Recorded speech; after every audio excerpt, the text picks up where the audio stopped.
Yo, what's good? It's your boy Trouble T Roy. Hit Don't Get Hit Boxing Talk back with another one. And it goes. Well, I'm back. Back like I ain't never left. Just got off a 2-week road trip.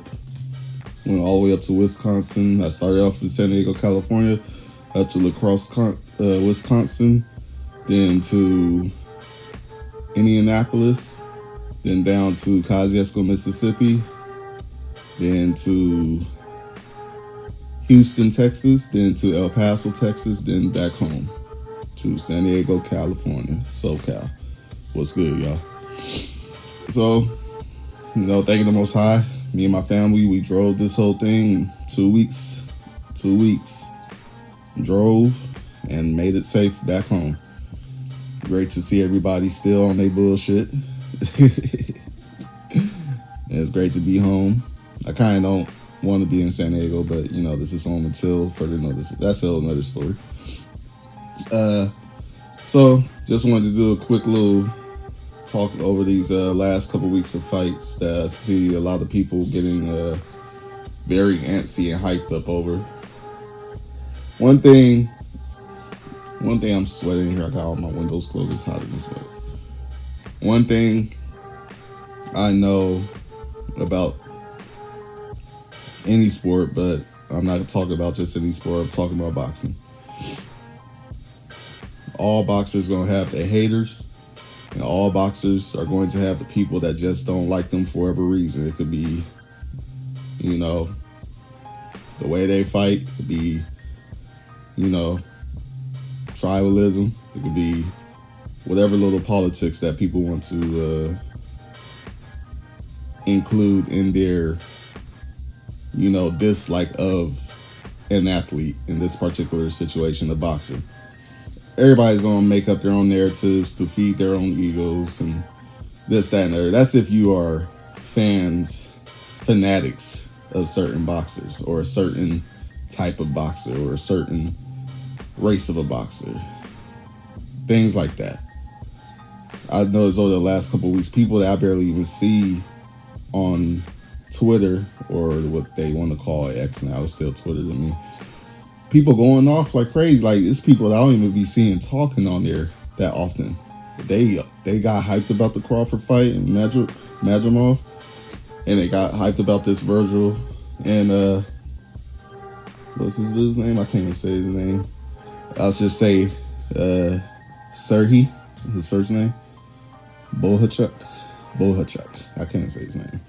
I didn't even know the fight was going on until actually last week. I had just remembered that Ortiz was finally making this comeback after he had to drop out of the fight against Australia brother. I don't know why I'm drawing blanks right now. But yeah, man. I mean, regardless, he came back third time this year, fought his butt off. Virgil Ortiz, he fought his butt off, and he came out with a very close decision, in my opinion. Now, I would just say this, me personally, I gotta go back and watch the fight again, because when I was watching it, I was busy doing other stuff as I was watching, so I didn't really get to sit down and just score the fight like I normally would. I didn't think I would have to, because I was thinking somebody was gonna get knocked out. It's like, there's no reason to score when you know somebody gonna get knocked out, but that's the beauty of boxing. Nobody got knocked out. Somebody got dropped 2 times, but nobody got knocked out and then went to the judges. You just never know with boxing. Yes, that's why I really don't bet on boxing, because I don't like losing money, for one. I don't care how much money I have. If I lose $1 out of 100, I'm gonna be mad. Money is money. I don't care what nobody say. You don't know when that dollar gonna come in handy. You're gonna need it. But yeah, that's the sport, though. Just like we all expected Terrence Crawford to possibly come in there and not run through, but we thought, okay, this man has been on a knockout streak, or stopped his streak for his whole career at welterweight, and then going back fights before he came to welterweight. Dude's just been a knockout machine. And so, of course, we kind of expect, okay, Look at Terrence Crawford. He looked like he filling into the weight. Still look a little small on the small side, but of course that comes with the territory. You coming up in weight, you ain't gonna. Most people don't just blow up to the next weight like in the first fight, especially him not knowing what was really going on with all year about the Spence rematch until later last year, and they finally said, okay, then you kind of didn't have nothing to do at that point. So, I mean, this is the point I'm trying to get to is that I don't really understand why people are using this judgment of Crawford's fight last weekend and making up judgment of Ortiz fight this past weekend, and trying to make such a big deal out of the two fights. We saw one guy in Ortiz who's been struggling to even make any weight at this point. I mean, and he got in there. He did his thing. I mean, I don't think he did enough to win. But that's just from what I saw, just in general, just kind of watching and doing other things at the same time. So I'm not going to say that he just totally lost, but I thought I would have been okay with a draw, if nothing else.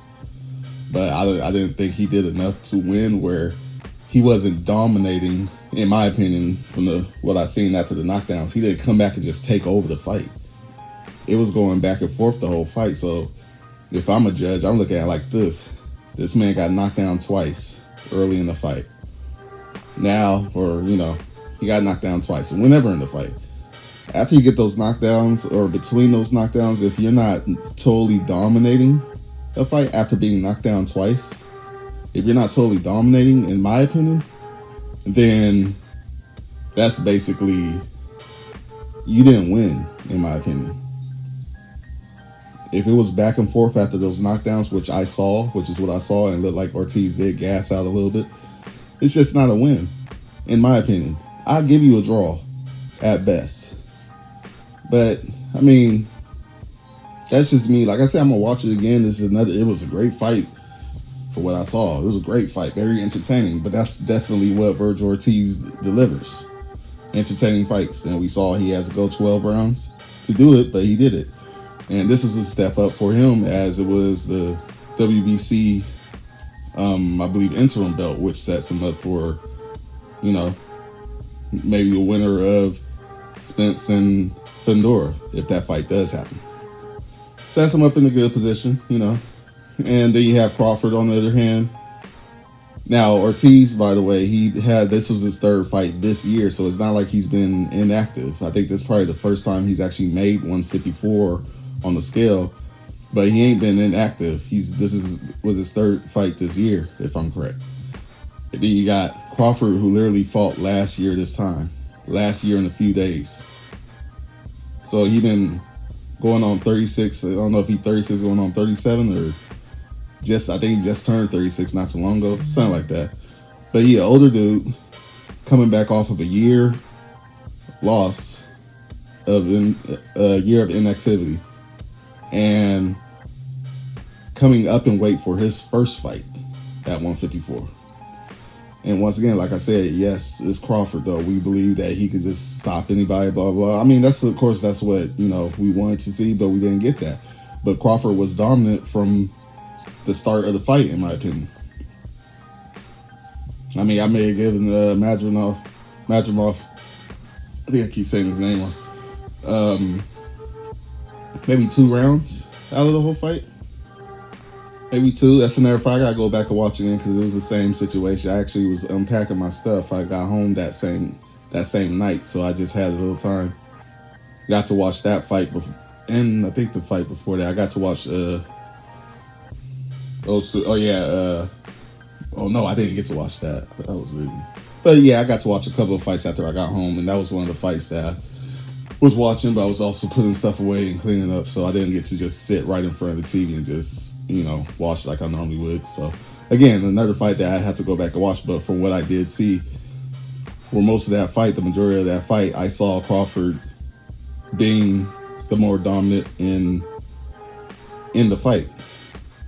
Madrimov, he did give him some good looks, but he couldn't overstep or overdo Crawford in any real way. So you know.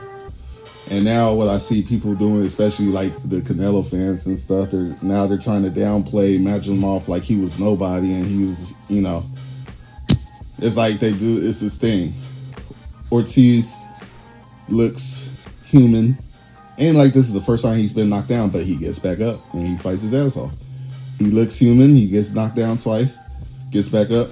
Honestly, like I said, I thought he might have lost the fight, me personally, but at the same time, I know we already know how these guys want to set these championship fights up anyway. So I wasn't surprised that they gave him the majority decision, and that's fine. That's fine. If they want to run it back, I definitely watch that too. Run it back. But whatever Ortiz does from here, if he goes and fights winner of Honduras Spence, that's a great fight. I'm up to see it. I don't want to see. I'm not going to shit on Ortiz because I believe he lost the fight. I mean, it is what it is. That's just my opinion. But hey, you win some, you lose some. Now, what you do is next is what the important thing is. Because once you're done with that, what your next move has got to be your best move, right? That's in every situation. You know, so whatever he decides to do, I'm not going to be mad. I ain't going to say, you know, and he might, who knows? If he struggled to make 154, because a lot of people were saying that he looked drained to them, which he did kind of look drained to me, he might need to go to 160. Me personally, I said it a couple years back when he first had this situation. Actually, it was the second time. I said I didn't even think he should be boxing, to be honest, because you're wearing your body down every time you start these camps. You're wearing your body down more and more, and that's, I mean, I feel like I've heard of athletes going through that same thing, and a lot of them couldn't perform anymore because they kept on having the same issue. So hopefully Ortiz is he's figuring out his situation with his body. Hopefully he seems like he felt good after the fight. He seemed like he felt like he's ready for the next man in line at 154. So I mean that's cool too. I hope everything works out. He gets what he wants, and same thing with Crawford. You know, like I said, Canelo fans is real mad for whatever reason. I ain't got no issue. I'm a huge Canelo fan. I'm a huge Crawford fan. I'm an Ortiz fan. But I tried to call it straight shot. Crawford did not look. He looked human. Eventually, he was going to look human. We already knew that, especially going up in weight like that. So I can understand why Canelo fans are so in such this push to keep Canelo basically away from Crawford. And some of them are making it seem as if Crawford just isn't good enough. He's not big enough. Whatever the case may be. But if Canelo decides he wants to make that fight, that's all between him and Crawford and whoever's promoting and pushing the fight.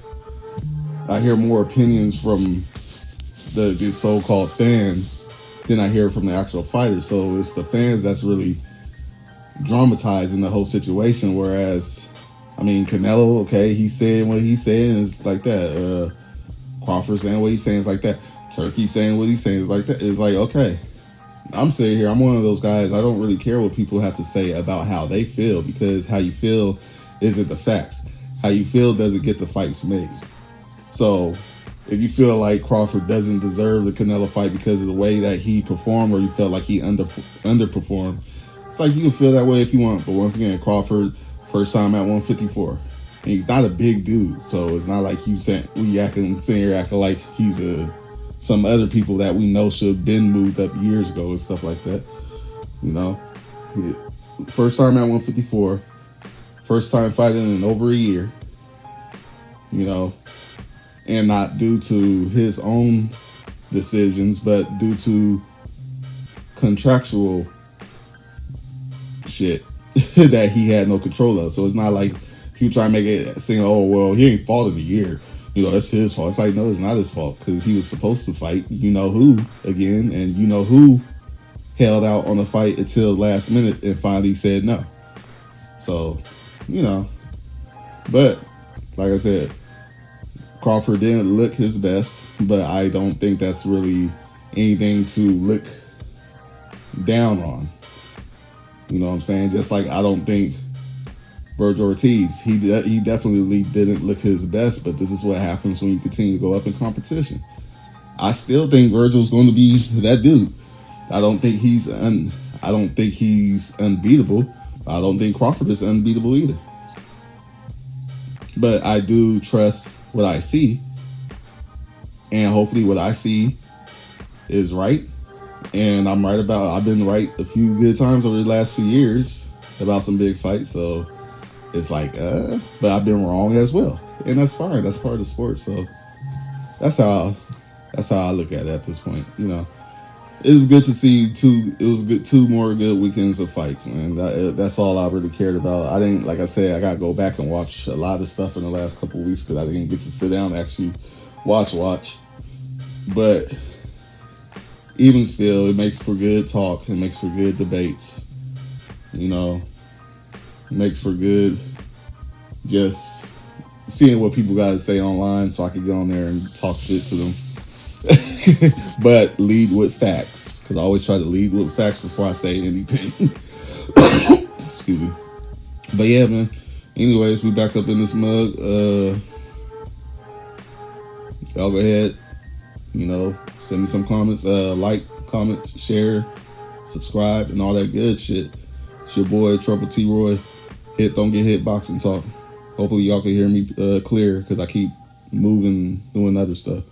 But yeah, man. All right. Peace. Yeah.